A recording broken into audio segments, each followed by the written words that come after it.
Welcome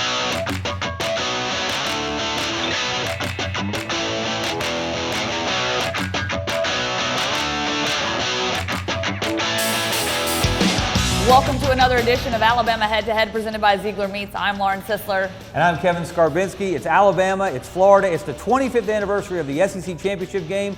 Deja vu all over again. Yeah, Kevin, it's almost like Groundhog Day. These two teams are now playing for the 9th time. The series currently split at 4-4. Alabama, though, winning the last two, and I really don't see it being much different because these guys are banged up on the Florida Gators side.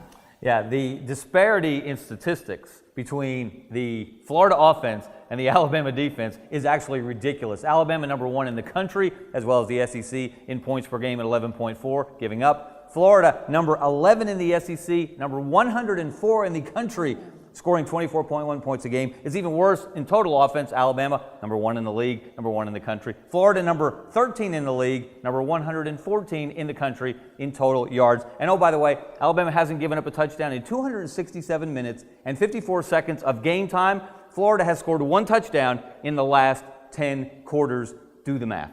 Yeah, Kevin, and you can do the math on Jalen Hurts, one of the best dual-threat quarterbacks to ever come through Alabama. And guess what? He's only a freshman. On the flip side, Florida's defense, while they're strong, despite the injuries, well, they really have struggled this season with those dual-threat quarterbacks. So I think they're really going to struggle with the Jalen Hurts because it hurts so good. Okay, prediction time. Lauren, did you know there's never been a shutout in the history of the SEC Championship game?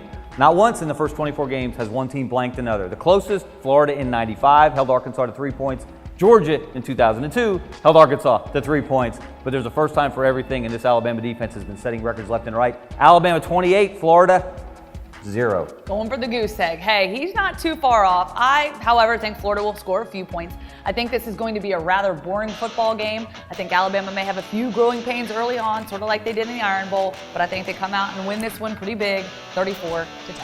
Boring football game? Greg Sankey on line 1.